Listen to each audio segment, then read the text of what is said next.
வசனம் வாசிக்கலாம் தியானத்துக்காக. வாசித்த 36வது சங்கீதம். एक वचन पढ़ेंगे आज के ध्यान के लिए. वचन भजन संहिता 136, 36வது சங்கீதம் भजन संहिता 36, 7, 8 2 வசனம் வாசிப்போம். 7 और 8वां वचन पढ़ेंगे. தேவனே, உம்முடைய கிருபை எவ்வளவு அருமையானது! அதனால் மனுபுத்திரர் உமது செட்டைகளின் நிழலிலே வந்தடைகிறார்கள். உமது ஆலயத்தில் உள்ள சம்பூர்ணத்தினால் திருப்தி அடைவார்கள். உமது பேரின்ப நதியினால் அவர்கள் தாகத்தை தீர்க்கிறீர். हे परमेश्वर, तेरी करुणा कैसी अनमोल है। मनुष्य तेरे पंखों तले शरण लेते हैं। वे तेरे भवन के चिकने भोजन से तृप्त होंगे और तू अपने सुख की नदी में से उन्हें पिलाएगा. கர்த்தருடைய நாமத்துக்கு மகிமை உண்டாகட்டும். प्रभु के नाम की महिमा हो.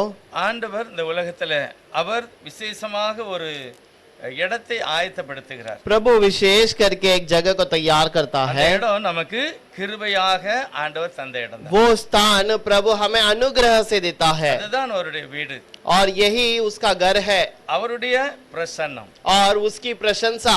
தேவன் தன்னுடைய சித்தத்தை வெளிப்படுத்துகிற ஒரு இடம். प्रभु अपनी मर्जी को प्रकट करने वाला एक स्थान. அது என்ன போட்டிருக்கு? அது எவ்வளவு அருமையானது. वो लिखा हुआ है वो स्थान कितना ही अच्छा है. அது ஜனங்களுக்கு ஒரு பாதுகாப்பு. और वो लोगों के लिए एक सुरक्षा है. அங்கே ஆண்டவர் தம்முடைய பிள்ளைகளை திருப்தியாய் வைக்கிறார். और उस स्थान पर प्रभु अपने बच्चों को तृप्त करता है. ஒரு பெரிய சந்தோஷமான ஒரு நதியினால அவருடைய எல்லா தேவைகளும் தாகம் தீர்க்கப்படுகிறது. और एक सुख की नदी के द्वारा उनका प्यास बुझाया जाता है. இது ஆண்டவர் இரக்கத்திலே கொடுத்தது.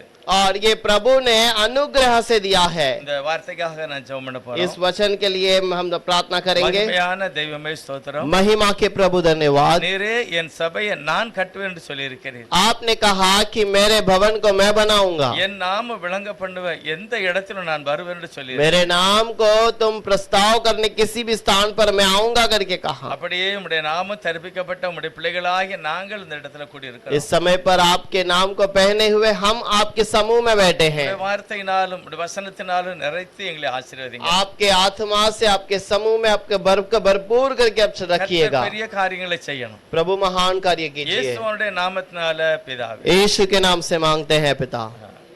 இந்த இடத்துல தேவன் தன்னுடைய மக்களுக்கு வைத்திருக்கிற ஒரு பெரிய ஆசீர்வாதம். और इस स्थान पर प्रभु लोगों को रखा हुआ एक आशीष. அதுதான் தேவனுடைய பிரசன்னம், அவருடைய சபை. और ये प्रभु की प्रशंसा या उसका भवन में उसके समूह में बैठना. புதிய ஏற்பாட்டுல கூட அதை விசேஷப்படுத்துகிறது. नए नियम के अंदर भी उसको अलग विशेष करके दिखाया गया. சிலர் விடுத மாதிரி நீங்க என்ன செய்யக்கூடாது? சபை கூடி வருகிறத விடக்கூடாது. और प्रभु कहता है जैसे कुछ लोग कलीसिया आना छोड़ देते हैं वैसे तुम न छोड़ देना. சபையில வருகிறவர்களுடைய தாகம் தீர்க்கப்படுகிறது. और कलीसिया में आने वालों का प्यास बुझाया जाता है. அவர்கள் தங்களுடைய வாழ்க்கையில திருப்தியாக இருப்பார்கள். और वो अपने जीवन में तृप्त रहते हैं. இது எல்லாம் தேவன் தன்னுடைய ஜனங்களுக்காக வைக்கப்பட்ட ஆசீர்வாதம். और ये सारी चीजें प्रभु अपने लोगों को रखा हुआ एक आशीष है. ராபோஜன ஆராதனையில் கூட ராபோஜனத்தை பற்றி பேசும்போது பவுல் சொல்லுகிறார். प्रभु भोजन की आराधना में जब प्रभु जो पतरस कहता है கூடி வரும்போது அந்த பந்தியில பங்கு வரும்போது और जब तुम इकट्ठा होकर ऐसे भोजन में भाग लेते हो நீங்களே அந்த தெய்வ சமூகத்துல உங்களையே நீங்க என்ன செய்யணும்?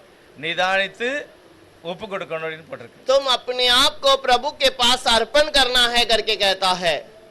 கொடுக்கிறவங்களா எடுக்கிறவங்களா? और क्या देने वाले या लेने वाले?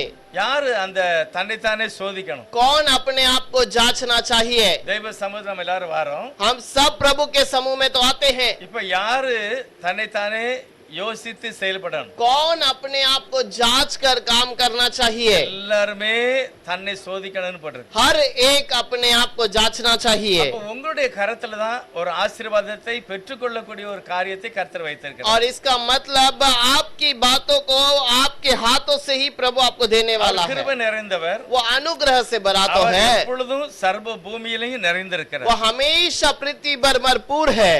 உலகம் பூரா அவருடைய காரியம் நிறைந்திருக்கிறது. दुनिया भरपूर, दुनिया भर में उसका जो बातें भरपूर है. அவருடைய மகிமை உலகமெல்லாம் நிறைந்திருக்கிறது. और उसकी महिमा सारी पृथ्वी पर भरा है. அவருடைய பிரசன்னத்துக்கு ஒருவரும் மறைந்திருக்க முடியாது. और उसकी प्रशंसा में कोई छुपाया नहीं जा सकता। அப்படி இருந்தாலும் वैसे रहने के बावजूद ஒரு குறிப்பிட்ட இடத்தை தெரிந்து கொண்டு அங்க நம்ம கூடணும் அப்படின்னு ஆசைப்படுறோம். और वो एक स्थान को ले जाकर वहां पर बढ़ना है करके चाहता है। ஒரு நாள் ஒரு கதை சொன்னார். एक व्यक्ति ने एक बार एक कहानी को बताया। உங்களுக்கு தெரியும் அந்த காலத்துல சைக்கிளுக்கு கூட லைசென்ஸ் இருந்தது. और उन दिनों में साइकिल चलाने के लिए भी लाइसेंस रहा करता था। சைக்கிள் எடுத்த உடனே இல்ல சைக்கிள் ஓட்டதுக்கு லைசென்ஸ் இல்ல சைக்கிளுக்கு லைசென்ஸ். और साइकिल चलाने के लिए नहीं बल्कि साइकिल पे एक लाइसेंस नंबर होता है। அந்த நம்பரை வாங்கி சைக்கிள்ல கண்டிப்பா வச்சிருக்கணும். और वो नंबर लेकर वो साइकिल पे रखना जरूरी है। அது கண்டிப்பா என்ன செய்யணும்?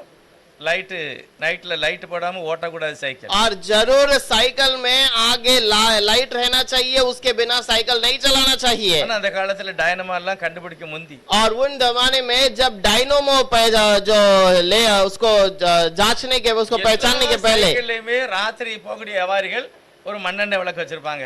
और सारे जो यात्रा लोग जो रात को साइकिल चलाते हैं वो एक तेल का दिया रखते हैं। அது முன்னால இருக்கும். वो उसके साइकिल में आगे होगा நிறைய வெளிச்சம் இருக்கும். और वो थोड़ा सा तो दीपक रहेगा, கண்டிப்பா அதை வச்சிருக்கணும். लेकिन जरूर उस दीपक को भी लगाना है। வியாபாரிகள் கண்டிப்பா அந்த மண்ணெண்ணெய் விளக்கு வச்சிருப்பாங்க. और जरूर जो धंधा करने वाले उस दिया को आगे रखते हैं। ராத்திரி ஓட்டணுமா சைக்கிள் நீங்க லைட் வச்சிருக்கணும். या कोई आपको साइकिल रात को चलाना है तो जरूर आपके साइकिल में दिया होना ஆனா चाहिए। இப்படி ஓடும்போது திடீர்னு ஒரு நாள் போலீஸ்காரர் ஒரு ஆள்கிட்ட சைக்கிள்ல லைட் இல்லன்னு பிடிக்கிறார். अब एक व्यक्ति अचानक एक व्यक्ति को पकड़ लिया कि लाइट में साइकिल में लाइट नहीं है। அவர் என்ன சொன்னாருன்னா उसने क्या कहा? ஐயா இப்பதான் ரோட்ல எல்லாம் லைட் போட்டிருக்காங்கல்ல, अभी तो रोड पे तो लाइट लगा हुआ है ना, அதனால ஏன் வண்டியில லைட் இல்லட்டா என்ன? और इसीलिए मेरे साइकिल में लाइट नहीं है तो क्या बात है? அவர் சொன்னாரு எப்பா கவர்மெண்ட் சொல்லி இருக்கிறது ராத்திரி நீ ஓட்டும்போது கண்டிப்பா லைட் வைக்கணும். और उसने कहा कि लाइट तो तुझे लगाना है क्योंकि गवर्नमेंट ने कहा है लगाने के लिए। சில ரோட்ல லைட் இருக்கு, சில ரோட்ல லைட் இல்ல. कुछ रोड पर लाइट है, कुछ रोड पर लाइट नहीं है, தெருவுல கூட லைட் இல்ல. कुछ सड़क पर लाइट नहीं है। அதனால குழந்தைகள் இருப்பாங்க விளையாடுவாங்க, அதனால நீ கண்டிப்பா லைட் வைக்கணும். और इसलिए बच्चे रहेंगे खेलेंगे इसलिए लाइट जरूर रखना है। அவர் சொல்றாரு எல்லா பக்கம் வெளிச்சம் இருக்கு அதனால நான் போடல. और उसने कहा सब जगह पे उजाला है इसलिए मैंने लाइट नहीं रखा। உடனே போலீஸ்காரன் சொன்னாராம், तुरंत पुलिस वाले ने कहा உலகமெல்லாம் காற்று நிறைஞ்சிருக்கு, और सब जगह पे दुनिया भर में हवा तो भरा है, உன் சைக்கிளுக்கு காத்து அவசியம் இல்ல, तुम्हारे साइकिल के हवा जरूरत नहीं है, எடுத்துட்டா ஏற அப்படின்னு. क्या मैं वो हवा को निकाल दूं करके कहा। அவர் சொன்னார் சார் எடுத்துறாதீங்க. उसने कहा सर निकालिए नहीं। அவர் சொல்லுகிறாரு वो कहता है எல்லா பக்கம் காற்று இருக்குப்பா, हवा तो पूरे दुनिया में भरपूर है, உன்னுடைய தனிப்பட்ட உன்னுடைய சைக்கிள்ல காற்று இல்லன்னா நீ அதை ஓட்ட முடியாது. लेकिन अकेलेपन में तेरे साइकिल के अंदर वो हवा नहीं रहेगी तो तुम्हारा साइकिल नहीं चला पाओगे। அதே போலதான் தேவ பிரசன்னம் உலகம் பூரா இருந்தாலும் वैसे ही प्रभु की प्रशंसा दुनिया भर में भरपूर रहने के बावजूद நமக்குன்னு ஒரு இடத்தை கர்த்தர் நமக்கு தந்திருக்கிறார். हमारे लिए एक स्थान प्रभु ने दिया है, அங்கதான் நான் போகணும் ஆராதிக்கணும். और उसी जगह पर मुझे जाना है आराधना करने के அதை लिए, கர்த்தர் விரும்புகிறார். और प्रभु चाहता है कि उसे करे। சில சொல்லுவாங்க தூண்லயும் இருப்பாரு துரும்புலயும் இருப்பாரு கடவுள். कुछ लोग कहते हैं कि प्रभु हर खंबे में भी रहेगा, हर एक छोटे छोटे अन्न में भी रहेगा, ஆனா பைபிள் சொல்லுது உனக்குள்ள இருக்காரா? लेकिन प्रभु का वचन कहता है क्या प्रभु तेरे अंदर है? எல்லா பக்கமும் இருக்கட்டும், உன்கிட்ட இருக்காரா ஆண்டவர்? प्रभु सब जगह पे रहेगा लेकिन क्या तेरे अंदर है? அப்ப தேவன் எனக்குள்ள வாசம் பண்ணணும். अब प्रभु तुम्हारे अंदर निवास करना है। ரொம்ப முக்கியம் தேவ பிரசன்னத்தை நான் நாடணும். सबसे मुख्य बात कि मैं प्रभु के अंदर रहना चाहिए। சபைக்கு போகிற अनेक बाल्य பிள்ளைகள் கூட आज बहुत सारे कलीसिया में जाने वाले जवान बच्चे, நிறைய बाल्य பெண்கள் ஆண்கள்னாலும் சரி, बहुत सारे जवान लड़के हैं या लड़का हो, நிறைய தாய் தகப்பனை துக்கப்படுத்திட்டு இருக்காங்க. बहुत सारे लोग अपने माता पिता को दुखित करते हैं। எதனால? किस लिए? அவங்க சபைக்குள்ள தானே இருக்காங்க. वो तो कलीसिया के अंदर तो है, ஜெபம் இருக்கு, வேதவாசியம் இருக்கு, प्रार्थना करते हैं, कलाम भी पढ़ते हैं, எல்லாமே இருந்தாலும் सब कुछ रहने के बावजूद ஆனா வார்த்தையோடு இல்ல.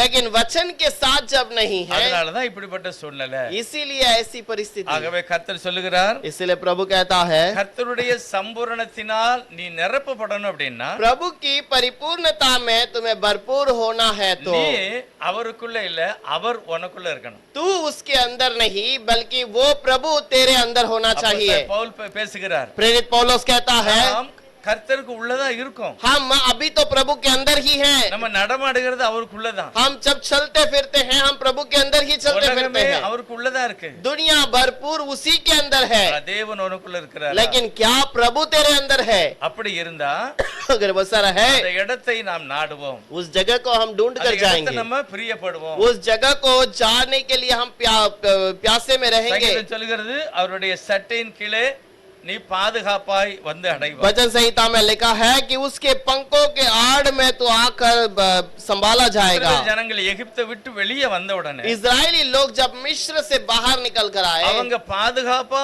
போனோம் அப்படின்னா, अगर वो सुरक्षित यात्रा में जाना है तो, கர்த்தருக்கு பயப்படணும் அப்படின்னா, अगर प्रभु का भय मानना है तो, கர்த்தர் செய்த முதல் வேலை வனாந்தரத்துல வந்து அவங்களுக்கு ஒரு ஆசரிப்பு கூடாரத்தை உருவாக்குகிறார். और जंगल में आकर पहले उनके लिए एक वाचा का संदूक बनाता है। அதையெல்லாம் அவரே செய்து கொடுக்கல, நீங்க தான் செய்யணும் அப்படிங்கிற. और वो संदूक उसने खुद नहीं बनवाया, उसने लोगों को बनाने के लिए बोला।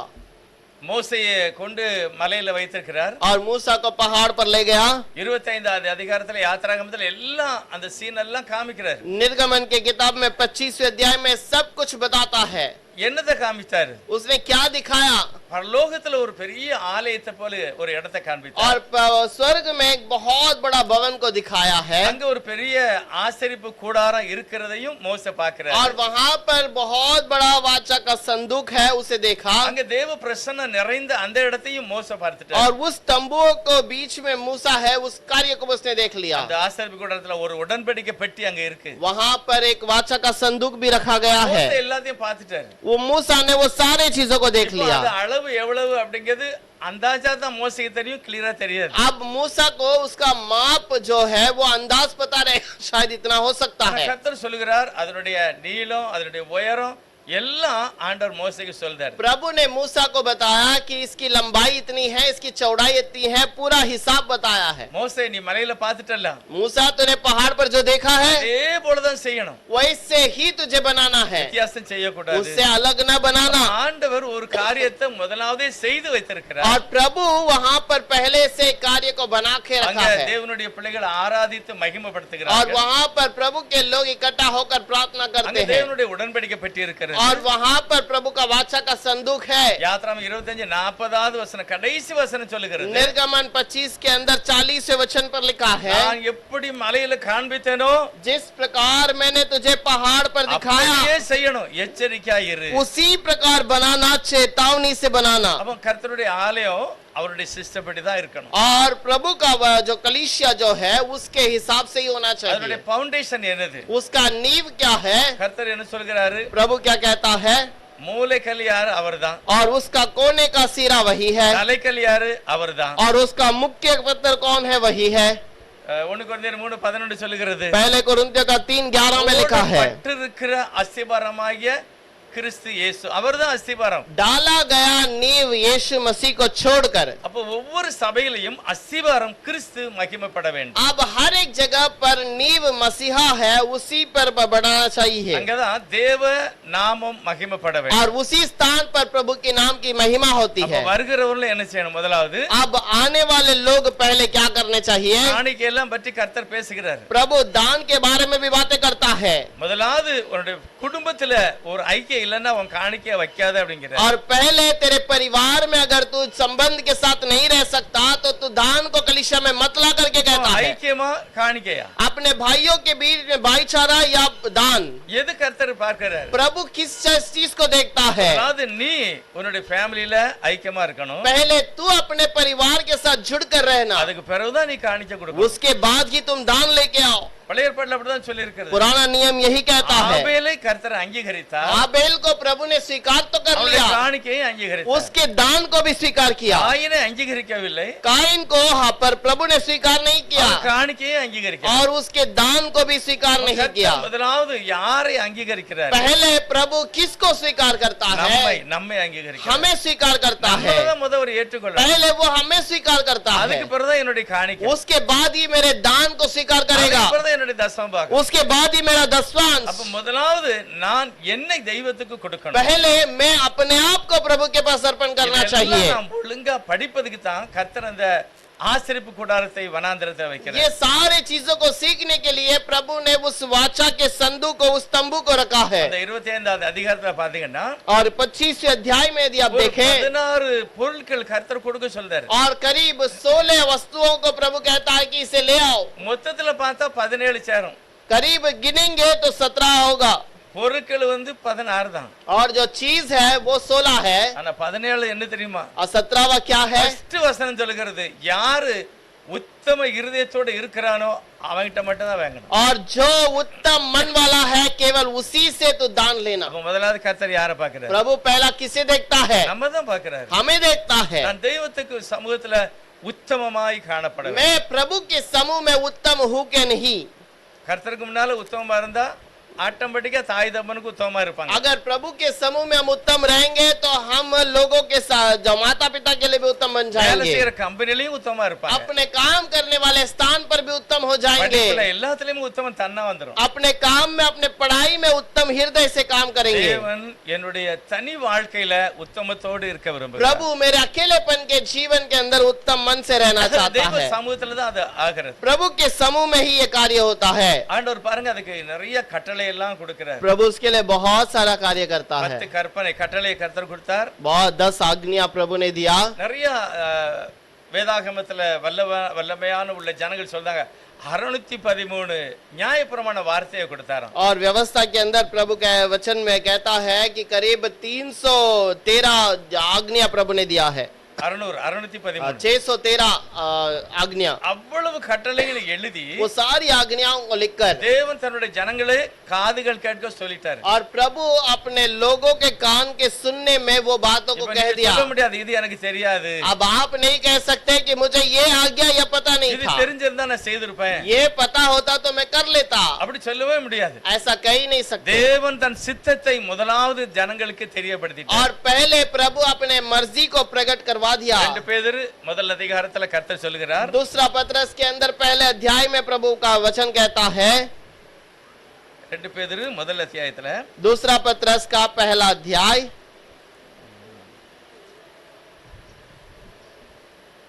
முதல் அத்தியாயத்துல 3வது வசனம் பாருங்க. उसमें तीसरा वचन पढ़िएगा। தம்முடைய மகிமையினாலும் காருண்யத்தினாலும் நம்மை அழைத்தவரை அறிகிற அறிவினாலே ஜீவனுக்கும் தேவ பக்திக்கும் வேண்டிய யாவற்றையும் அவருடைய திவ்ய வல்லமையானது நமக்கு தந்தருளினதும் அன்றி போதும்.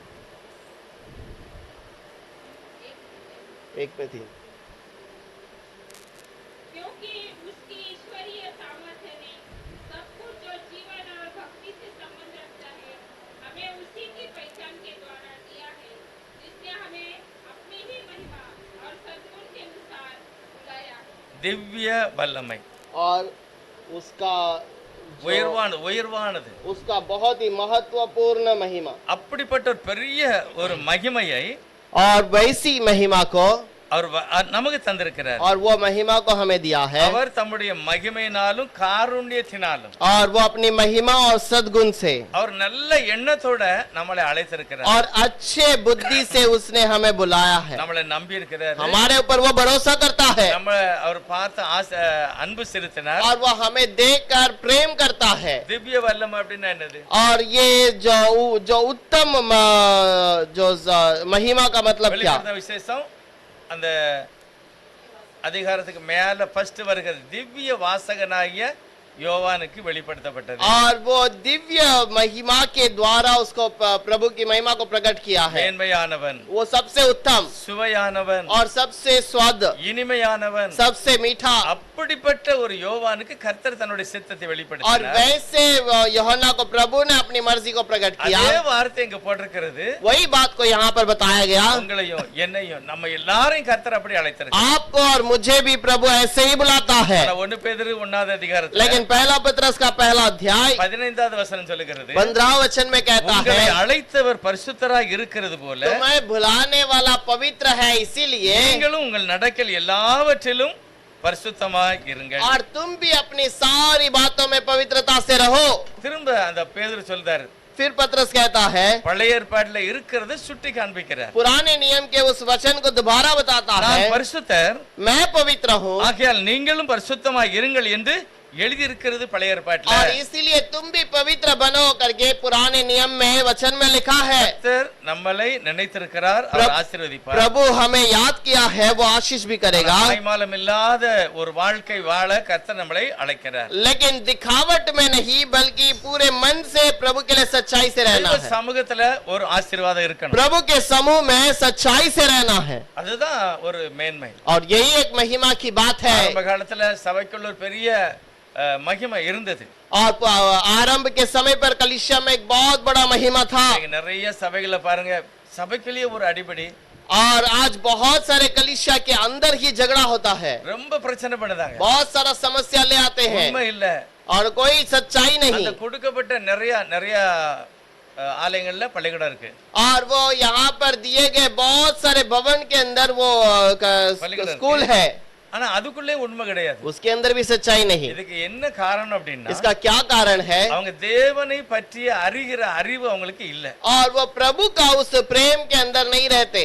தேவன் எதற்காக சபையை கட்டினாரோ அந்த அறிவும் கூட இல்ல. और प्रभु ने जिस कारण भवन को बनाया वो बुद्धि भी नहीं है। அதனாலதான் தேவ சித்தத்துக்கு தங்களை ஒப்பு கொடுக்கல. इसीलिए प्रभु के मर्जी के लिए अपने आप को अर्पण नहीं करते। என்னாகம புஸ்தகத்துல गिनती का किताब 7வது அத்தியாயம் 7वां अध्याय 89 கடைசி வசனத்துல பாத்தீங்கன்னா, और उसके अंदर आखिरी वचन यदि पढ़े, தேவன் காண்பித்த அந்த ஆசரிப்பு கூடாரத்துல இருக்கிற உடன்படிக்கை பெட்டி, और प्रभु दिखाने वाला वाचा के संदूक के अंदर रहने वाला, जो वाचा के तंबू के अंदर रहने वाला वो संदूक, அதுல எழுதி இருக்கிறது, और उस पर लिखा है, பெட்டிக்கு உள்ளாக ஆண்டவருடைய வார்த்தை எழுதப்பட்டிருக்கிறது. और उस संदूक के अंदर प्रभु का वचन लिखा हुआ है। அந்த பெட்டி முழுவதும் பசும் பொன்னால மூடி இருக்கிறது. और वो पूरा संदूक सोने से ढका हुआ है। மேல 2 கேருபீன்கள் 2 அப்படி ரெக்க வச்சிருக்கு. और वहां पर 2 केरूबीन अपने पंखों को ऊपर दब के रखा है। அதுக்கு மத்தியில தான் கிருபாசனம் அப்படின்னு இருக்கு. और கிருபாசனம். उसके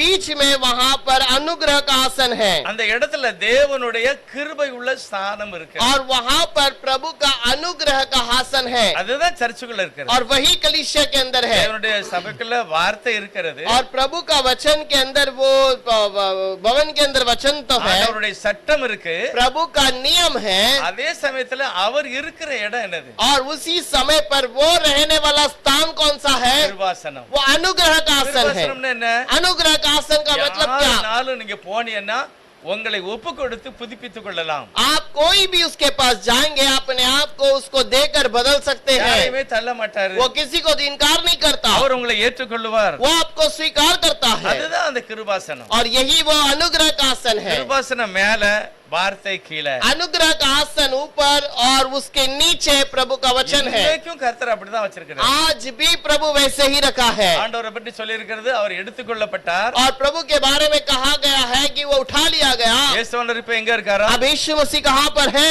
வலது பார்சத்தில் वो இருக்கிறார். दाहिने ओर खड़ा है, பிதாவினுடைய வலது பார்சத்தில் கிறிஸ்து और இருக்கிறார். पिता के दाहिने ओर मसीहा खड़ा है। சிருஷ்டிகராக இருக்கிற தேவனுடைய வலது பார்சம் அப்படின்னா இரக்கமுள்ள ஒரு கரம். और जो महान परमेश्वर का जो सृष्टिकर्ता खुदा के दाहिने ओर का मतलब अनुग्रह का स्थान। அப்ப சிங்காசனம் யார் இருக்கா? अब सिंहासन पे कौन बैठा है? அவர்தான் இருக்கிறார். वही तो बैठा है। வலது பக்கத்துல யார் இருக்கா? दाहिने ओर कौन है? அவர்தான் இருக்கிறார். वही खड़ा है। யாருமே அந்த இடத்துல இருப்பதற்கு தகுதியற்றவர். और कोई भी उस स्थान पर खड़ा रहने के लिए योग्य नहीं है। அவர்தான் கிருபை நிறைந்தவர். और वही अनुग्रह से बड़ा है, அவர்தான் பாவிகளை ரட்சிக்க और முடியும். वही पापियों को छुड़ा सकता है, அவர்தான் எல்லா சூழ்நிலையிலும் ஜனங்களை தப்புவித்து ரட்சிக்க முடியும். और वही सारे परिस्थिति में लोगों को छुड़ाकर बचा ஆகவே सकता அந்த है। இடத்துல அவர் ராஜாதி ராஜாவாகவும் கிருபை உள்ளவராகவும் இருக்கிறார். और इसीलिए वही उस स्थान पर राजाओं का राजा बनकर अनुग्रह का प्रभु बनकर பழைய है। ஏற்பாட்டில் உள்ள अनेक பரிசுத்தவான்களுக்கு தெரியும். और ये पुराने नियम के बहुत सारे पवित्र लोगों को पता है। தாவீது பாவம் செய்து அழும்போது சொல்லுகிறார், दाऊद पाप कर रोने के समय पर कहता है, ஆண்டவரே என்னை நீர் பதவியிலிருந்து தள்ளனா கூட பரவாயில்ல, हे प्रभु यदि तू मुझे अपने पद से भी उतार देगा कोई बात नहीं, என்னுடைய சொத்து சுகமெல்லாம் அழிஞ்சா கூட பரவாயில்ல, मेरा सोना चांदी नाश हो जाए तो भी कोई बात ஆனா नहीं, உடைய பரிசுத்த ஸ்தலத்தை விட்டு என்னை தள்ளிராதீங்க. लेकिन तेरे पवित्र स्थान से मुझे दूर ना कर दे। இருதயத்தை சரி பண்ணிருங்க ஏசப்பா. मेरा हृदय को सही बना ले प्रभु। அப்படிப்பட்ட ஒரு மனிதனை தேவன் பரிசுத்தப்படுத்தினார். और वैसे जगह पर प्रभु ने उसको पवित्र किया அவரே है। சொல்றாரு, वही कहता है, ஓ தேவனுக்கு காணிக்கை அல்ல, और प्रभु को दान नहीं, பலி அல்ல, बलि नहीं, நறுங்குண்ட இருதயத்தோட ஒப்பு கொடுத்து வாழ்கிற வாழ்க்கை தான். वो टूटे मन से आने वालों को ही देखता है। அதைத்தான் கர்த்தர் விரும்புகிறார். प्रभु इसे ही चाहता है, சபைக்குள்ளதான் வச்சிருக்கிறார். और वो कलीसिया के अंदर ही रखा है। அவருடைய சட்டையின் கீழே அடைக்கலமாய் வந்தவர்களுக்கு கிடைக்கிறது. लेकिन उसके पंखों के आड़ में आए हुए लोगों के लिए रखा है। ரூத்துடைய வாழ்க்கை பாத்தீங்கன்னா, रूत के किताब में लिखा है, ரூத் புஸ்தகத்துல रूत के किताब पर, அந்த நகோமி எல்லாவற்றையும் இழந்து और नहोमी सारे चीजों को खोकर திரும்பியும் அவர் பெத்லெஹேமுக்கு போறார். और फिर से वो बेतलेहम में गया। பெத்லெஹேம்ல என்ன ஆசீர்வாதம்? और बेतलेहम में कौन सा आशीष है? அங்கதான் அப்பத்தின் வீடு. और वही वो रोटी का घर है, அது எருசலேமில் இருக்கிறது. और वो यरूशलेम के अंदर है। அங்கதான் நகோமி போக புறப்படுதா. और उसी जगह पर नहोमी दोबारा लौटती है। நகோமி அவள் अनेक காரியங்களை தன்னுடைய மருமக்களோடு சொல்லியிருக்கலாம். और बहुत सारे बातों को उसने अपने बहू से कही होगी। அவ புறப்படும் போது ரெண்டு பேரும் சொன்னாங்களா, நீங்க போவே கூடாது, இங்கதான் இருக்கணும். और वो जाने के समय पर क्या दोनों बहुओं ने कहा नहीं तो यहाँ से नहीं जाना है, यहाँ पर ही रहना है? சொல்லவே இல்ல. ऐसा नहीं कहा। அவங்க போகும்போது தாராளமா புறப்படுறதுக்கு அனுமதிச்சாங்க. और वो जाने के समय पर उसे जाने के लिए वो तैयार भी हो गए, கூட போறதுக்கும் சம்மதிச்சிட்டாங்க. और उसके साथ जाने के लिए भी तैयार हो गए। என்ன காரணம்? क्या कारण है? நகோமி சொல்லியிருந்தா, நாங்கள் வாசம் பண்ணுகிற இடம் பரிசுத்த பூமி. नहोमी कहती है, मैं जिस स्थान पर रहता हूँ वो पवित्र है। அதுதான் எருசலேம். वो यरूशलेम है, அது தேவன் தெரிந்து கொண்ட ஸ்தலம். वो प्रभु चुनने वाला அது स्थान, தேவனுடைய மகிமை அங்க இருக்கிறது. और प्रभु का महिमा वहाँ पर है। எங்களுடைய பாவத்தினால அந்த தேசத்துல ஆகாரம் இல்லாமல் போயிட்டு, और हमारे पाप के कारण उस जगह पर भोजन नहीं था, ஆனா தேவனோ கிருபை உள்ளவராய் ஆகாரம் கொடுக்கிறார். लेकिन प्रभु अनुग्रह के कारण वहाँ पर भोजन दिया। இப்போ நான் திரும்ப அங்க போறேன். अब मैं फिर से वहाँ जाऊंगा। எழுந்து அந்த தேசத்துக்கு வருகிறார். अब वहाँ से उठकर वापस चला गया। அவளுக்கு ஆச்சரியமா இருக்கும், ரூத்துக்கு ஆச்சரியமா இருந்திருக்கும். रूत को बहुत आश्चर्य हुआ, எப்படி இந்த தேசம் இருக்கும்? कैसा ये देश होगा? மோவாப் எப்படிப்பட்டது? मोआब कैसा देश है? மோவாப்பை பற்றி பைபிள் என்ன சொல்லுகிறது? मोआब के बारे में क्या लिखा गया है? இந்த இடமெல்லாம் விக்கிரகம், हर कोने कोने में वहाँ पर मूर्ति, மலைகள்ல விக்கிரகம், और वहाँ पर पहाड़ों पे मूर्ति, எங்கெல்லாம் பச்சையான மரம் இருக்கிறதோ அங்கேயும் விக்கிரகம். और जहाँ पर भी हरा भरा पेड़ है वहाँ पर मूर्ति है। ஓசியால ஒரு வசனம் இருக்குது. होशे में एक वचन लिखा है, ஓசியால இப்படி எழுதுறாரு ஓசியா, होशे में ऐसा लिखता है, பச்சை மரம் எங்கெல்லாம் இணல் கண்டாங்களோ அங்கெல்லாம் அவங்க ஆராதனை செய்ய ஆரம்பிச்சிருவாங்க और மூர்த்தியை வச்சு. जहाँ पर भी हरा पेड़ देखते हैं वहाँ पर वो नमन करना शुरू कर देते हैं मूर्ति को அப்படிப்பட்ட ஒரு रखकर। தவறான எண்ணம் உள்ளவர் தான் மோவாபிய और ஜனம். वैसा एक बुरे मन वाले मोआब के लोग हैं, அந்த கூட்டத்தில் உள்ளதான் ரூத். और उसी झुंड के बीच में रूत है। இப்போ அவ நேர எருசலேமுக்கு வந்தாச்சு, பெத்லெஹேமுக்கு வந்தாச்சு. अब वो वहाँ पर यरूशलेम में बेतलेहम में आ गई। இரண்டாவது அதிகாரம் 3வது வசனம் 2வது வசனம் சொல்லுகிறார். होशे का उसका दूसरा अध्याय में कहता है, முதலாவது 2வது அதிகாரத்துல रूत के दूसरे अध्याय में, வாசிக்கலாம் யாராவது? उस वचन को पढ़ेंगे। ரூத் 2வது அதிகாரத்துல रूत उसका दूसरा अध्याय, முதல் வசனத்துல சொல்லுகிறார். पहला अध्याय का पहला वचन, நகோமிக்கு அவளுடைய புருஷனாகிய எலிமெலேக்கின் உறவின் முறையில் போவாஸ் என்னும் பேருள்ள மிகுந்த ஆஸ்திகாரனாகிய இனத்தான் ஒருவன் இருந்தான். 2வது வசனம், दूसरा अध्याय पहला और दूसरा मोआब- वचन। மோவாபிய ஸ்திரியான ரூத் அதுல எழுதி இருக்கிறது பாருங்க. மோவாபிய ஸ்திரியான அந்த ரூத் என்பவள் நகோமியை பார்த்து, முதலாவது அவன் நகோமியை பார்த்து ஒரு வார்த்தை சொல்லுகிறார். நான் வயல்வெளிக்கு போய் நான் வயல்வெளிக்கு போய், யாருடைய கண்களில் எனக்கு தயவு கிடைக்குமோ இப்ப ரூத்தினுடைய எதிர்பார்ப்பு என்ன தெரியுமா?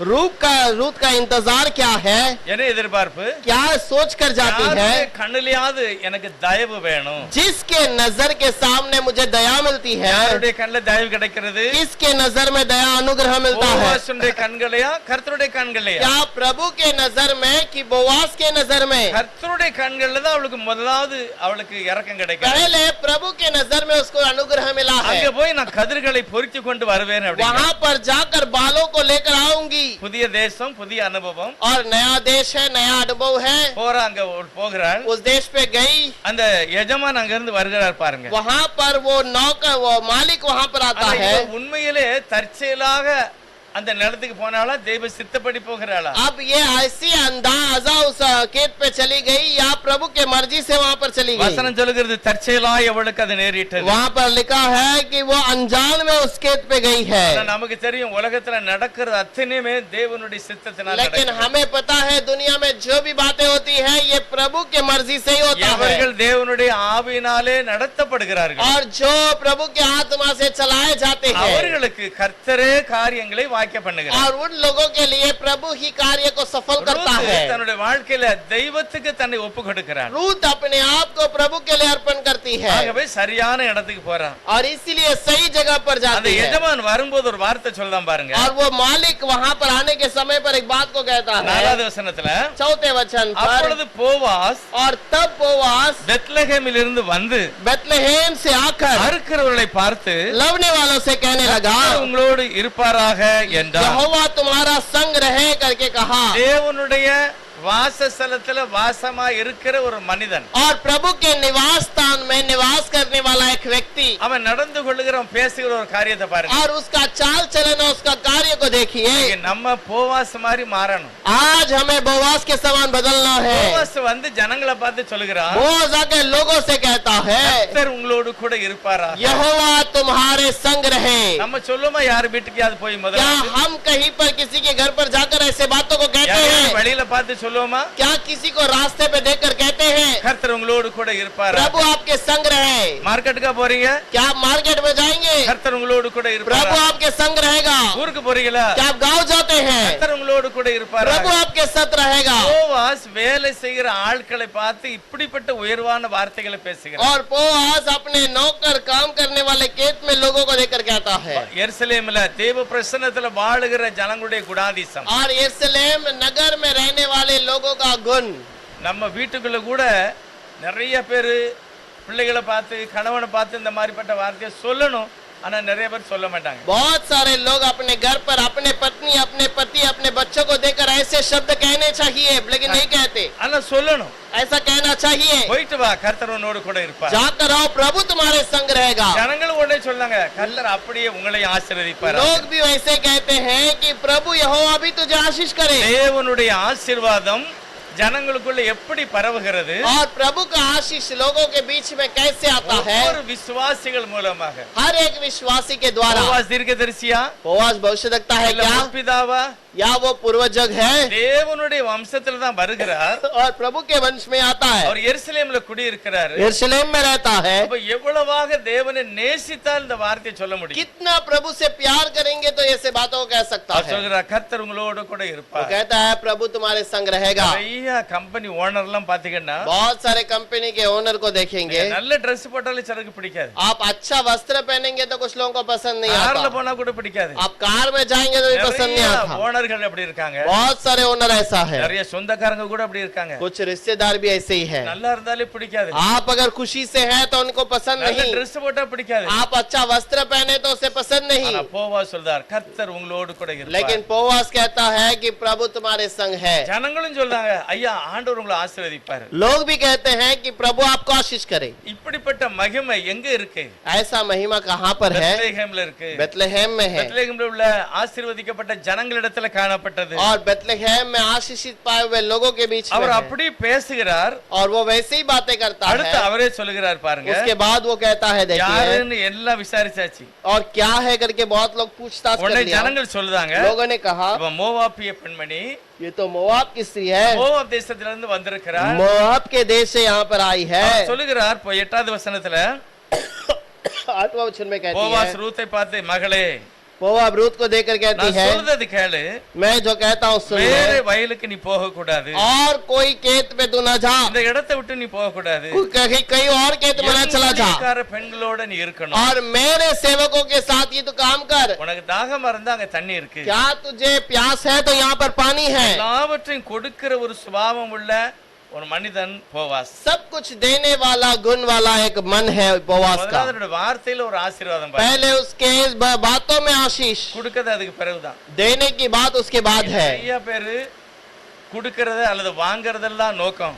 और बहुत सारे लोग देने से बढ़कर लेने में इच्छा रखते பணத்தை हैं। விட பெரிய ஃபேமஸ் தேவனுடைய வார்த்தையை சொல்லுகிறது. और पैसे से भी सबसे महान काम प्रभु का वचन को देना। நாங்க இஸ்ரவேல் தேசத்துக்கு சுத்தி பார்க்க போகுது हम जब इजराइल देश में घूमने गए थे, அந்த யோர்தான் நதி பக்கத்துல நிறைய மிலிட்டரிக்காரலாம் நின்னாங்க. यॉर्दन नदी के किनारे पे बहुत सारे मिलिट्री लोग थे। நாங்க அவங்கள பார்த்துட்டு நாங்க ஒரு 2-3 பேர் சொன்னோம் ஷாலோம் அப்படின்னு சொன்னோம். और हमने 2-3 लोग मिलकर वहाँ पर बात कर रहे थे और उनको देखकर कहा शालोम। அவருக்கு ஒரே சந்தோஷம் அந்த போலீஸ் அதிகாரி. और वो अधिकारी को बहुत खुशी हुई அப்படி ஓட்டமா ஓடியாந்து எங்க எல்லாருக்கும் கை கொடுத்து ஷாலோம் அப்படின்னு. और तुरंत दौड़कर हमारे पास आया और हमको हाथ मिलाकर आपको भी शालोम करके कहा। நான் கேட்டேன் உங்க கிட்ட நின்னு போட்டோ எடுக்கட்டான்ட்டு. और मैंने पूछा कि आपके साथ खड़े रहकर फोटो निकाल सकता हूँ? அப்படி செய்கையிலே சொன்னே சரி அப்படின்ட்டாரு. और वो अपने हाथ से इशारे से कहा ठीक है। அவர் பக்கத்துல நின்னா நான் போட்டோ எடுத்தேன். उनके सामने खड़े रहकर फोटो निकाला। அதாவது ஷாலோம்னு சொன்ன உடனே அவங்களுக்கு பெரிய சந்தோஷம். और शालोम कहने के बाद उनको इतनी खुशी होती है। நம்ம கூட அந்த வார்த்தைகளை உபயோகப்படுத்தணும். और हमें भी ऐसे शब्दों का उपयोग करना है। கர்த்தர் உங்களை ஆசீர்வதிப்பார். प्रभु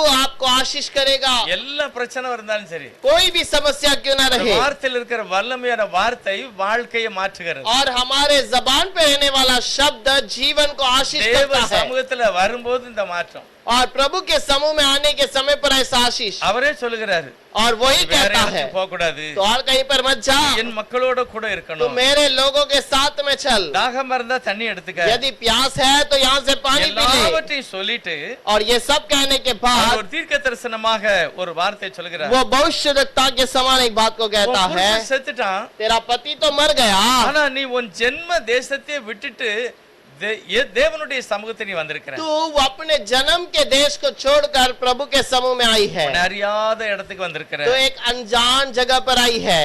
உன்னை பற்றி நிறைய தெரியாது, तेरे बारे में तो ज्यादा नहीं जानते, ஆனா இவர் சொல்றாரு எனக்கு தெரியும் உன்னை பற்றி. लेकिन ये कहता है मुझे तो तेरे बारे में पता உன்னுடைய है। செய்கை தக்கதாக பலன் கர்த்தர் உனக்கு தருவார். और तेरे काम के अनुसार तुझे फल प्रभु देगा। நீ எங்க வந்திருக்க தெரியுமா?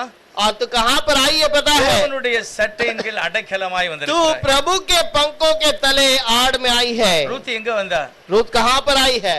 அவ ஆரம்பத்திலே சொல்லிட்டா, और उसने आरंभ में कथा कह உன்னுடைய दिया, ஜனம் என்னுடைய ஜனம். तेरा जन मेरा जन। நீ பரிசுத்த ஸ்தலத்துக்கு போறீங்களா? और तू पवित्र स्थान में जा रही है, அதுதான் என்னுடைய ஸ்தானம். वही मेरा भी स्थान होगा। ரூத்துடைய சரியான விசுவாச வாழ்க்கை रूत का एक सही विश्वास எல்லாவற்றிலும் மேன்மையாக அவளை உயர்த்துவது. और सबसे महान कार्य को उसके सामने बढ़ाना। எருசலேமுக்கு போனாலே இந்த ஆசீர்வாதம். यरूशलेम के अंदर जाएंगे तो ऐसी आशीष है। அந்த ஆசீர்வாதம் தான் கர்த்தர் இன்னைக்கு ஒவ்வொரு சபைகளிலும் வைத்திருக்கிறார். वही आशीष प्रभु आज हर एक भवन में रखा है, சபைகளிலும் கர்த்தர் வச்சிருக்கிறார். सारे भवन में रखा है। அந்த ஆசீர்வாதத்தை என் வீட்டுக்குள்ளேயும் நான் வைக்கணும். वो आशीष को मैं अपने घर पे भी रखना 2 चाहिए। பேர் 3 பேர் சேர்ந்து பாடி மகிமைப்படுத்தும் போது, 2 या 3 जब आप मिलकर प्रार्थना நீங்க करते குடும்ப हैं, ஜெபம் பண்ணும்போது, आप जब परिवार से ஒரு प्रार्थना சின்ன करते हैं, சபையாக நம்முடைய வீட்டுக்குள்ள கர்த்தர் அதை யாரை आप பார்க்கிறார்? कलीसिया से कलीसिया के समान लोग दूसरे लोग आपके घर को देखते हैं। உங்க வீட்டுக்குள்ள அந்த ஆசீர்வாதம் கண்டிப்பா இறங்கும். आपके घर के अंदर वो आशीष जरूर उतरेगा। எல்லா சாபங்களும் வெளியே போயிரும். காரணம் தேவனுடைய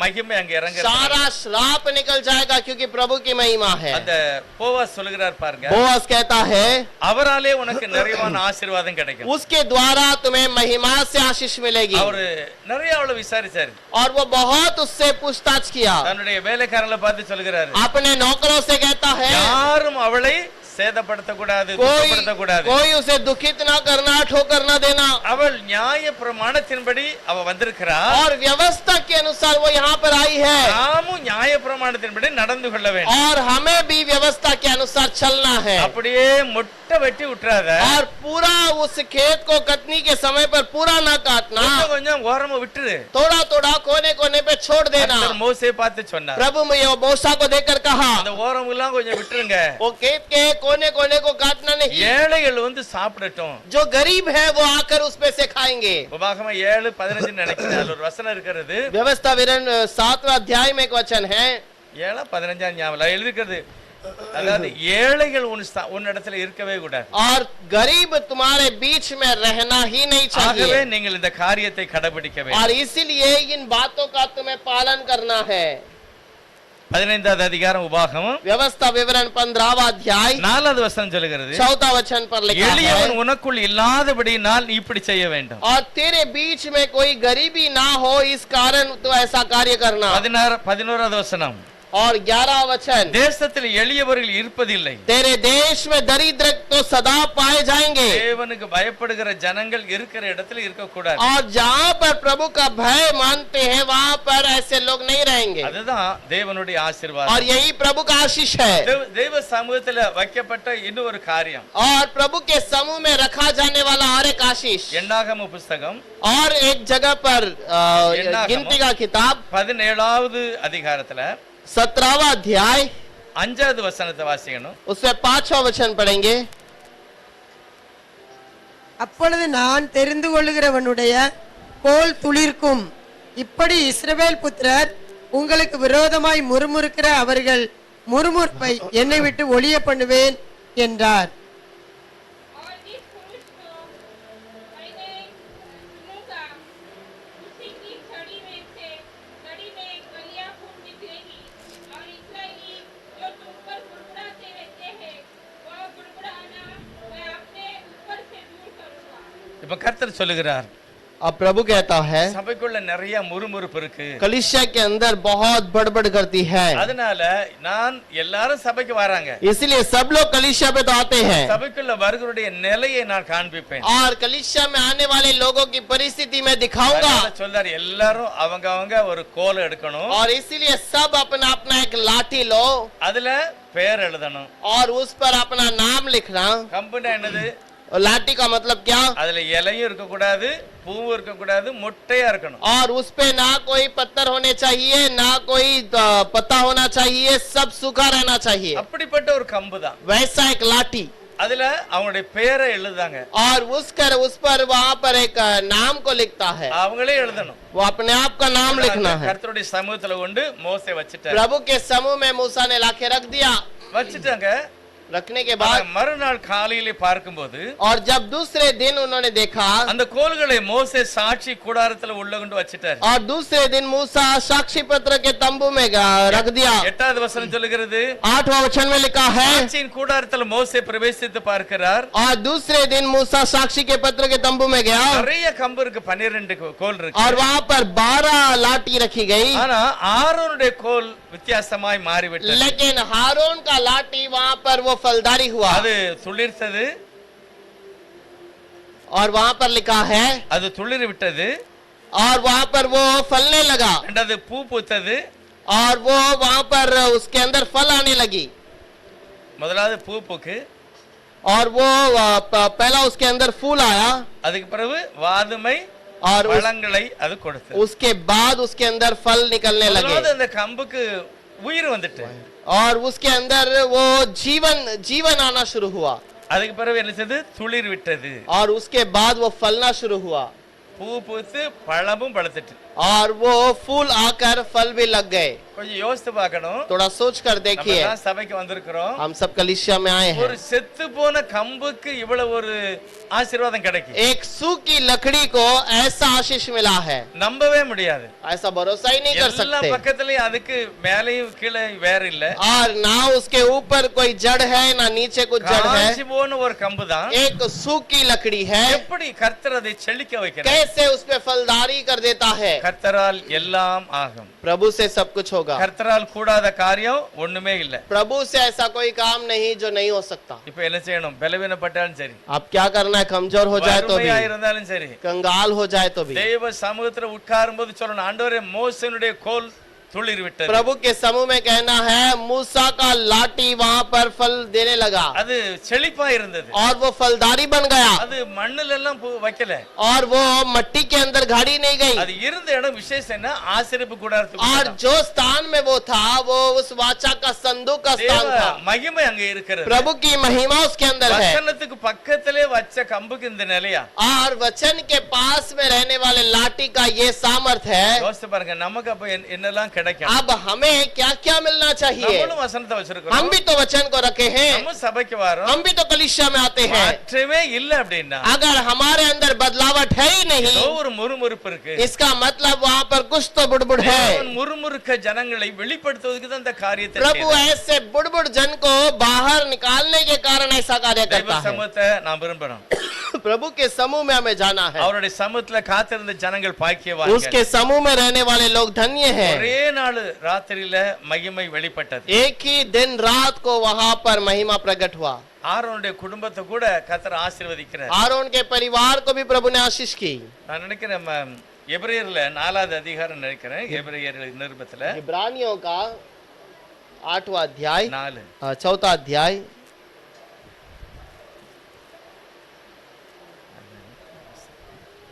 ஆரோனை பற்றி கர்த்தர் சொல்லுகிற வார்த்தை 5வது அதிகாரத்துல 5वां अध्याय के अंदर 4வது வசனம் 4था वचन. மேலும் ஆரோனை போல தேவனால் அழைக்கப்பட்டால் ஒழிய ஒருவனும் இந்த கனமான ஊழியத்திற்கு தானாய் ஏற்படுகிறது இல்லை.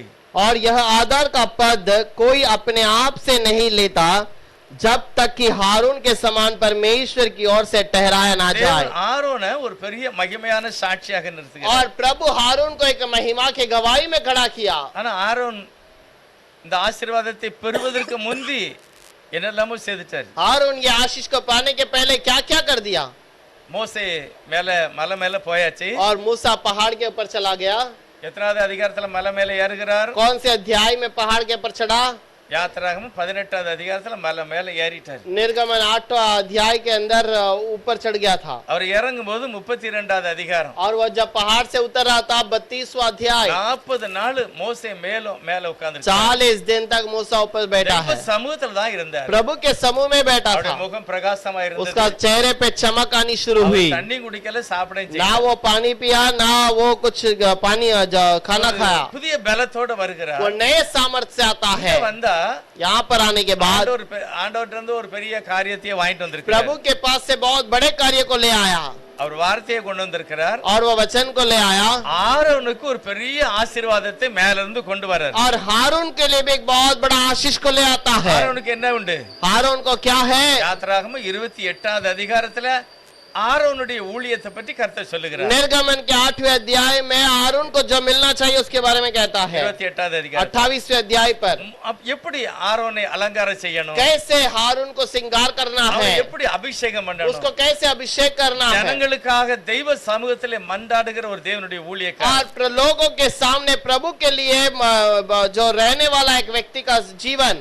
அவங்க என்ன கஷ்டப்பட்டாலும் ஆரோன் போய் கண்ணீரோட ஜெபம் பண்ணணும். और वो कुछ भी तकलीफ उठाएंगे तो हारून उनके लिए प्रार्थना करेगा. ஆரோனுடைய ஜெபத்தை கர்த்தர் கேட்டு அந்த குடும்பத்தை ஆசீர்வதிக்கிறார். हारून की प्रार्थना को सुनकर प्रभु उस परिवार को आशीष करेगा. அதுக்கு முந்தியே ஆரோன் ஒரு கண்ணுக்குட்டியை தயார் பண்ணிட்டார். और उसके पहले हारून ने एक मेमने को तैयार कर लिया.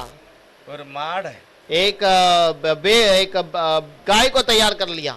ஆனா தேவன் மேல இருந்து ஒரு விசேஷமான ஊழியத்தை அவனுக்கு கொடுக்கிறார். उसके पहले प्रभु उसको सेवकाई को मूसा के हाथ में भेज रहा है. குறிக்கப்பட்ட ஊழியம். वो चुना हुआ सेवक மேல है. இருந்து கீழ வந்து இப்போ ஆரோன்ட்ட சொல்லணும். अब ऊपर से आकर वो सेवकाई को हारून को बताना है. ஆரோன் சொல்லி அவனுக்கு ட்ரெஸ் எல்லாம் மாத்தணும். हारून को बताकर उसको वस्त्र पहनाना है. அதுக்கு முந்தியே இவர் என்ன செய்கிறாரு? उसके ஒரு पहले கண்ணுக்குட்டியை தயார் பண்ணி அதுக்கு பூஜை எல்லாம் பண்ணிட்டாங்க. और इसके लिए उसके पहले उसने गाय बनाकर उसको मूर्ति उसे नमन करने के लिए तैयार हो गया. யோசித்து பாருங்க என்னதான் நடக்கங்க. अब क्या हो रहा है. சாத்தான் ஆரோனை தெய்வ சமூகத்தை விட்டு பிரிப்பதற்கு என்னெல்லாமோ பண்ணுதான். शैतान हारून को प्रभु के नजर से दूर करने के लिए कार्य करता है. எபிரேயர்கள் நிருபத்தில் வேதம் சொல்லுகிறது. इब्रानियों का 5:4 में कहता है. ஆரோனை அழைத்த விசேஷமான ஒரு அழைப்பு. और प्रभु हारून को बुलाया हुआ सेवकाई अलग है. விழுந்தான், தேவன் அவனை மாற்றினார். वो गिर गया था लेकिन प्रभु ने उसे बदल दिया. தேவ சமூகத்துக்கு அவனை திரும்ப கொண்டு வருகிறார். प्रभु के समूह में उसे फिर से ले गया. மோசேயோடு பேசும்போது ஆரோனோடும் கூட கர்த்தர் பேசியிருக்கிறார். मूसा से बातें करने के समय पर हारून से भी प्रभु बातें करता है. ஆனா அது விவரமா பைபிள்ல இல்ல. लेकिन वो वहां पर ज्यादा बातें नहीं है. மோசேட்ட கர்த்தர் என்ன சொன்னாரு? मूसा को प्रभु ने क्या कहा. சகோதரன் ஆரோன் உன்னை சந்திக்க வாரான். तेरा भाई हारून तुझे मुलाकात करने के உன்னை लिए பார்த்தா आता ரொம்ப है. சந்தோஷப்படுவான். तुझे देखेगा तो खुशी होगा. அவன் உனக்காக பேசுவான். वो उसके तेरे लिए बातें करेगा. நான் நினைக்கிறேன் மோசேக்கு பேசக்கு முந்தி ஆரோன்ட்ட தான் கர்த்தர் பேசியிருப்பார். और मूसा से पहले शायद प्रभु ने हारून से बातें किया है. அதுக்கு தான் மோசே ரெடி பண்ணுகிறார். उसके बाद मूसा को तैयार करता எப்படியோ है. தேவன் இந்த ஜனங்களை விசேஷமானவனாக தெரிந்து और கொண்டார். प्रभु ने इन लोगों को विशेष करके चुन लिया. எதுக்காக? किस लिए? மனிதனுக்கும் தேவனுக்கும் மத்தியில நின்று போராடுகிற ஜெபிக்கிற மனிதனாக. मनुष्य के और प्रभु के बीच में खड़े रहकर सेवकाई करने के लिए। இன்னைக்கு புதிய ஏற்பாட்டுல பாருங்க, இதே ஊழியத்தை தான் நம்ம எல்லாருக்குமே கர்த்தர் தருகிறார். आज भी प्रभु यही सेवकाई को हम हर एक को देता है, எல்லாருக்கும், सारे लोगों के நீங்க யாரா लिए। இருந்தாலும் சரி, आप कोई भी क्यों ना रहे, கர்த்தர் உங்களுக்கு ஆரோனை போல ஒரு மகிமையான ஊழியம், அது என்னது? ஜெபம் பண்ணுகிறது தான். प्रभु हारून को एक विशेष करके सेवकाई दिया है, प्रार्थना का। மனுஷருக்காக, ஜனங்களுக்காக தெய்வ சமூகத்துல ஜெபம் பண்ணுது. लोगों के लिए, मनुष्य के लिए प्रभु के समूह में प्रार्थना करना। இன்னைக்கு உலகத்துல எல்லாருமே இந்த காரியத்தை செய்யணும். आज दुनिया में सारे लोग ये कार्य करना है, எல்லாரும் செய்யணும். செய்கிறவங்க பாக்கியவான். सारे लोग करना चाहिए, करने वाले धन्य हैं। யாரோ கஷ்டப்படுறாங்க, कोई तकलीफ में है, யாரோ வியாதியா இருக்காங்க, कोई बीमार है, அவங்கள வியாதியை சொல்லி, ஆண்டவரே அந்த சகோதரி அந்த பிரதரை சுகமாக்குங்க ஐயா, ரட்சிங்க அப்படின்னு ஆரோன் செய்தாரு. இன்னைக்கு நீங்களும் நானும் அதை செய்யணும். अरे प्रभु उसके बीमारी को चंगा कर, उस भाई के बीमारी को चंगा कर करके आज उस दिन हारून ने किया था, आज हमें और आपको करना है। ஆண்டவர் இந்த உரிமையை நம்ம எல்லாருக்கும் प्रभु தந்திருக்கிறார். ने ये हक आज हमें दे दिया நம்ம है। எல்லாரும் லேவியராக ஆசாரியனாக தேவன் அபிஷேகம் பண்ணியிருக்கிறார். हमने लेवी और याजक करके प्रभु ने बुलाया है, நம்மளுடைய ஜெபம் நேரம் தான் எப்படி இருக்குன்னு தெரியல. और हमारा प्रार्थना का समय कैसा है पता नहीं। தேவ சமூகத்திலே நான் வந்தடைய வேண்டும். प्रभु के समूह में आके रुकना है, சபைக்கு மட்டும் இல்ல, என் வீட்டுக்குள்ளே அதை ஆரம்பிக்க வேண்டும். केवल कलीसिया में नहीं बल्कि मेरे घर के अंदर भी आरंभ होना தேவன் चाहिए। மகிமையான ஒரு காரியத்தை அவனுடைய வாழ்க்கையில செய்தார். प्रभु एक महिमा के कार्य को उसके जीवन में करता है। எபிரேயர் 4வது அதிகாரத்துல इब्रानियों का 4वां अध्याय 15வது 16வது வசனத்துல எபிரேயர்கள் எழுதின ஆவியானவர் சொல்லுகிறார், और इब्रानियों का लिखने वाला पवित्र आत्मा कहता है, எல்லா விதத்திலும் கர்த்தர் என்னை போல வாழ்ந்தார். और सारे चीजों में प्रभु मेरे समान जीवन ஆகவே बिताया। என்னை பற்றி அவருக்கு நல்லா தெரியும். इसीलिए वो मेरे बारे में अच्छे से जानता था, உன்னுடைய பலவீனங்களை பற்றி அவருக்கு தெரியும். तुम्हारे कमजोर के बारे में जानता था। அவர் எல்லா விதத்திலும் சோதிக்கப்பட்டு வெற்றி அடைந்தார். सारे चीजों में वो परीक्षा में रखा गया, ஆகவே உங்களுக்காக அவர் பரிதாபத்தோட காத்து கொண்டிருப்பார். और इसीलिए तुम्हारे लिए सारे चीजों में वो तरस खाता रहेगा। 4வது அதிகாரம் 16வது வசனம் சொல்லுகிறது, और 4वां अध्याय के अंदर 16 वचन में लिखा है, இயேசுவானவருடைய குணம் இப்படி இருக்கிறதுனால, यीशु का गुण ऐसा है, इसलिए என்ன குணம்? कौन सा गुण? உன்னுடைய பாவங்களை மன்னித்து ஏற்றுக்கொள்ளுகிறவர், तुम्हें पाप क्षमा करके स्वीकार करने वाला, உன்னுடைய பலவீனங்களை மாற்றுகிறவர், तुम्हारा कमजोर को दूर करने वाला, அவர் நம்முடைய பிரதான ஆசிரியனாக இருக்கிறார். और वो हमारा महायाजक है। ஆதலால் इसीलिए நீங்க இரக்கத்தை பெறவும், और तुम अनुग्रह को पाने के लिए, சகாயம் பண்ணக்கூடிய ஒரு கிருபையை பெற்றுக்கொள்ளவும், और दया करने का जो उसके अनुग्रह को लेने के लिए தைரியமா ஆண்டவருடைய சமூகத்துக்கு வாங்க. धैर्य से प्रभु के समूह में आ நீங்க जाओ। வாங்க, உள்ள வாங்க. तुम आ जाओ प्रभु के समूह में, ஜெபம் செய்ய வாங்க. और तुम प्रभु के समूह में आ ஆராதனைக்கு जाओ, வாங்க. आराधना में आ जाओ। அப்படிப்பட்ட ஒரு நல்ல அழைப்பை கர்த்தர் எல்லாருக்கும் கொடுக்கிறார். और ऐसे बुलाहट को प्रभु देता है। ஆகவேதான் தைரியமா நான் தேவ சமூகத்தில் எல்லாவற்றையும் சொல்லி சமாதானத்தோட வாழ முடியும். और इसीलिए हम सब कुछ प्रभु के समूह में निकट में आ सकते हैं। அப்போஸ்தலர் நடபடிகள்ல கொர்நேலியுடைய ஜெப வேளை பாருங்க. और प्रेरितों के किताब के अंदर कोर्नेलियस का प्रार्थना का समय சாயங்காலம் ஒரு 3 மணிக்கு அவர் போய் உட்கார்ந்து ஜெபம் பண்ணார். करीब दोपहर में 3 बजे वो प्रार्थना के लिए बैठता है। தனக்காக, தன்னுடைய குடும்பத்துக்காக, தன்னுடைய இனஜன எல்லாத்துக்கும் அவர் ஜெபம் பண்ணுகிறார். अपने लिए, अपने परिवार के लिए, अपने रिश्तेदारों के लिए प्रार्थना करता இவர் है। ஜெபம் பண்ணுகிறார். அதுக்கு முந்தி இன்னொரு ஜெபம் பண்ணுறார் மத்தியானம் 12 மணிக்கு. अब ये प्रार्थना करता है, इसके पहले और एक व्यक्ति प्रार्थना करता है दोपहर को 12 बजे। அவர் பேதுரு. उसका नाम அவர் पत्रस। எத்தனையோ மைலுக்கு அந்த பக்கம் ஜெபம் பண்ணுகிறார். वो कितने ही मील के दूसरी तरफ प्रार्थना करता அவர் என்ன है। ஜெபம் பண்ணுறாரு? वो क्या प्रार्थना करता है? ஆண்டவரே, எனக்கு கொடுக்கப்பட்ட ஊழியம் இன்னும் பெருகணும். और ये ऐसे दिया गया बात के लिए எனக்கு தந்த ஊழியத்தை இன்னும் கர்த்தர் பெருகணும். मुझे जो दिया गया वो सेवक का ही और आशीष होना இன்னும் चाहिए, அநேகர் இந்த ரட்சிப்பை பெற்றுக்கொள்ளணும். और ये आशीष को लोग पाने चाहिए। அவரு குடும்பத்துக்காக ஜெபம் பண்ணாரு. अब ये परिवार के लिए प्रार्थना करता है। பேதுரு தன்னுடைய ஊழியம் பலனடைய விருத்தி அடைவதற்காக ஜெபம் பண்ணுகிறார். पत्रस अपनी सेवकाई बढ़ने के लिए प्रार्थना करता தேவன் है। ரெண்டு பேர்கிட்டையும் பேசுகிறார். प्रभु दोनों से बातें करता நீ है। பேதுருவை கூப்பிடணும். तू पत्रस को बुला, அவருடைய ஊழியம் ஆசீர்வாதமா இருக்கணும். उसका सेवकाई आशीष का होना உன் வீடு चाहिए, ஆசீர்வாதமா இருக்கும். तेरा घर आशीष का நீ होना நிறைய நல்ல चाहिए, காரியம்லாம் செய்கிற. तू बड़े बड़े कार्य करना चाहिए, ஆனா ரட்சிப்பு அடையல நீ. लेकिन उद्धार पाना உன்னுடைய है। ரட்சிப்பை பேதுரு வந்து பிரசங்கம் பண்ணுவார். तेरा उद्धार को पत्रस आके बताएगा। யாரெல்லாம் கர்த்தருடைய சமூகத்துல உட்கார்ந்தாங்களோ, और जो प्रभु के सामने सामने बैठते हैं, அவருடைய சட்டைகள் அடைக்கலமா இருந்தாங்களோ उसके पंखों के आड़ में जो बैठे रहते அவங்க हैं ஆசீர்வாதமாகவே இருந்தாங்க. वो आशीषित रहते हैं, குறைவில்லை அவங்களுக்கு. उनको कोई कमी नहीं, அது மகிமையான ஆசீர்வாதத்தை அனுபவித்தார்கள். और वो महिमा के आशीष को पाते हैं, காரணம் தேவ பிரசன்னம் அந்த மக்களோட கூட இருந்தது. क्योंकि प्रभु की प्रशंसा उन लोगों के साथ में है। அவர்களுக்கு ஒரு தைரியம் இருக்கணும். मसीहा के लोगों को एक धैर्य होना चाहिए அவங்களுக்கு ஒரு நல்ல புரியணும். और उन्हें समझ आनी चाहिए எனக்குன்னு ஒரு தேவன் இருக்கிறார். हमारे लिए प्रभु है, அவர் ராஜா. वो राजा है, அவர் எல்லாருடைய இருதயங்களையும் அவருடைய கரத்திலே வைத்திருக்கிறார். और वो सारे लोगों का बात को अपने मन में रखा है। நான் என்ன சொன்னேனோ அதை கேட்பார். मैं जो कहूंगा उसे सुनेगा, எனக்காக எல்லாவற்றையும் அவர் ஏற்படுத்தி और வைத்திருக்கிறார். मेरे लिए सब कुछ तैयार करके रखा அந்த है, ஆசீர்வாதம் நன்மைக்குரியதுதான். और वो आशीष भलाई का है, அது தீமைக்கானதல்ல. वो बुराई का नहीं। நான் தேவனுடைய பிள்ளையா இருக்கிறேன். मैं प्रभु का बच्चा हूँ, ஆகவே என்னுடைய தேவையை நான் அவருடைய கரத்திலிருந்து வாங்கிக்கிடணும். और इसीलिए मैं अपनी जरूरतों को उससे ले लूंगा। பேதுரு சொல்றார், என்னுடைய அழைப்பை நான் புரிந்து கொள்ள வேண்டும். पतरस कहता है मेरे बुलाहट को நான் समझ लो, யாருங்கத தேவனுடைய சமூகத்திலிருந்து பெற்றுக்கொள்ளணும். मैं कौन हूँ ये मैं प्रभु के समूह से पाना है, எனக்கு என்னது வச்சிருக்கிறாருங்கத நான் தெரிஞ்சுக்கிடணும். मुझे क्या रखा है वो प्रभु से जानना அப்ப है। நம்ம தைரியமா என்ன செய்யலாம்? तब हमें धैर्य से क्या कर सकते हैं, படிச்சாலும் சரி வேலை செய்தாலும் சரி. और काम करे या फिर पढ़ाई करे। ஆண்டவருடைய படிப்புல என்ன ஆசீர்வாதம் இருக்கிறது? हमारे मेरे पढ़ाई में क्या आशीष है, நான் வேலை செய்யற இடத்துல எனக்கு என்ன मैं ஆசீர்வாதம் काम இருக்கிறது? करने के स्थान पर क्या आशीष है, என்னுடைய குடும்பத்துக்கு ஆசீர்வாதம்.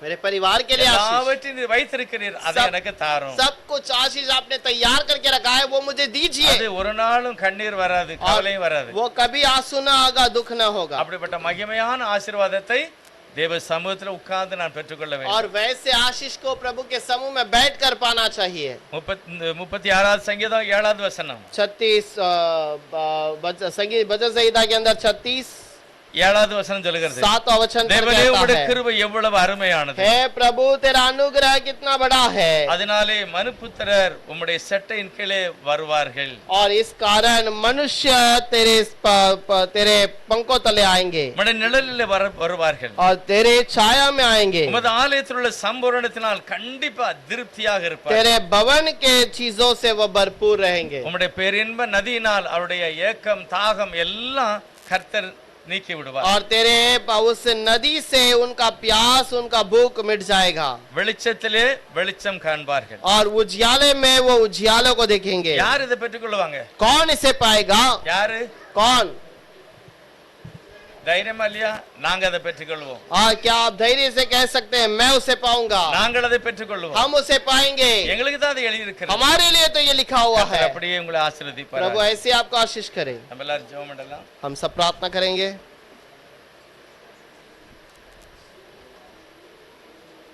இந்த காலை வேளைக்காக கர்த்தாவே நன்றி சொல்லுகிறோம். इस सुबह के समय के लिए प्रभु का உம்முடைய धन्यवाद। சமூகத்திலே நான் உட்கார்ந்து இருக்கிறோம். हे प्रभु आपके समूह में हम रहते நாங்கள் हैं, உமக்கு நன்றி சொன்னோம்.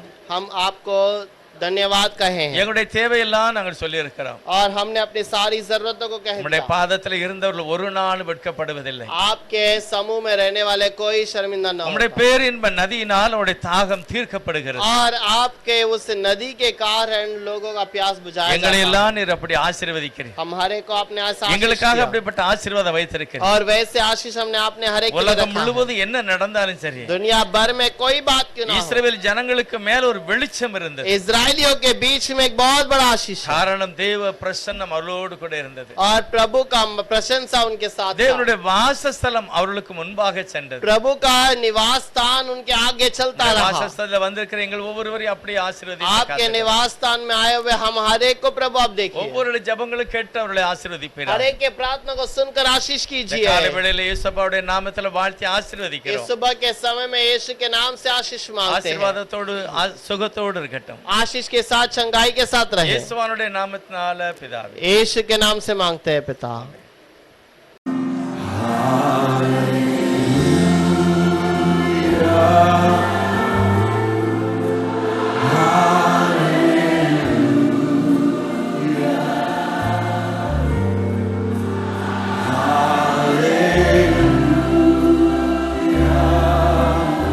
Thank you, Jesus.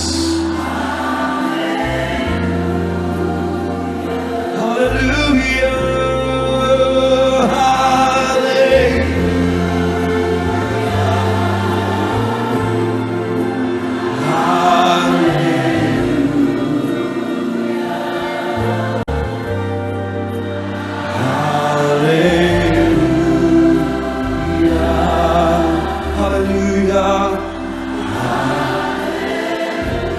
Let's sing thank you, Jesus.